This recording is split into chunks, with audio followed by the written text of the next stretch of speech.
வாழ்க்கையில் யாரை நினைத்தும் எதை நினைத்தும் கவலைப்படாதீர்கள். ஏனெனில் அடுத்த நொடி என்ன நடக்கும் என்று யாருக்கும் தெரியாது. ஒருவன் எவ்வளவு ஆடம்பரமாக வாழ்ந்தாலும் அவனை ஆகாயத்தில் புதைக்கப் போவதில்லை, மண்ணில் தான் புதைப்பார்கள். உன்னை சுற்றியுள்ளவர்களை புரிந்து கொள்ள முயற்சிக்காது. ஏனெனில் சிலர் முகத்தில் சிரிப்பையும் மனதில் விஷத்தையும் வைத்திருப்பார்கள். அவர்களை மாற்ற முயற்சிக்காதே, அது உன் வேலையும் அல்ல. முகத்திற்கு முன்னால் சிரித்து பேசி முதுகிற்கு பின்னால் உன்னை தவறாக பேசும் மனிதர்களுக்கு மத்தியில் இந்த உலகில் வாழ்வதே ஒரு சாதனையாக தான் உள்ளது. பொய்கள் நிறைந்த உலகில் உண்மையாயிருப்பதே ஒரு போராட்டம் தான். சொந்த ஆசைகளை மூட்டை கட்டி வச்சுட்டு குடும்பத்துக்காக ஓடி ஓடி உழைக்கிறோம். கடைசியில கண்ணாடிய பார்க்கும்போதுதான் தெரியுது, மத்தவங்களுக்காக வாழ்ந்ததில்ல, நம்ம வாழ்க்கைய நாம வாழவே மறந்துட்டோம்னு.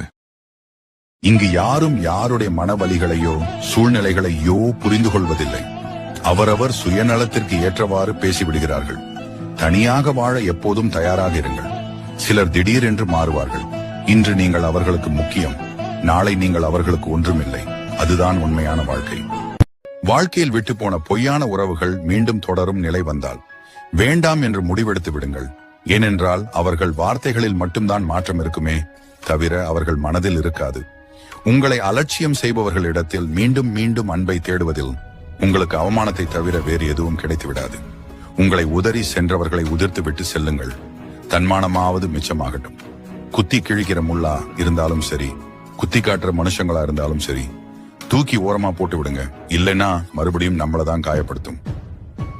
உனக்கு ஒரு பிரச்சனை அப்படின்னா அதை யாருக்கிட்டையும் சொல்லாத.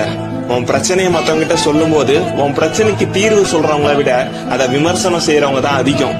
அதனால உனக்கு கவலையும் பயமும் தான் அதிகமாகும். உன் பிரச்சனையை நீ தான் பாக்கணும். பிரச்சனை அப்படின்னா அந்த நேரத்துல உனக்கு நீயே சவால் விட்டுக்கோ. தன்னம்பிக்கையும் தைரியமும் தானா வரும். நம்மளால முடியாதுன்னு ஒண்ணுமே இல்ல. நம்ம பிரச்சனைய நம்ம தான் பாக்கணும்.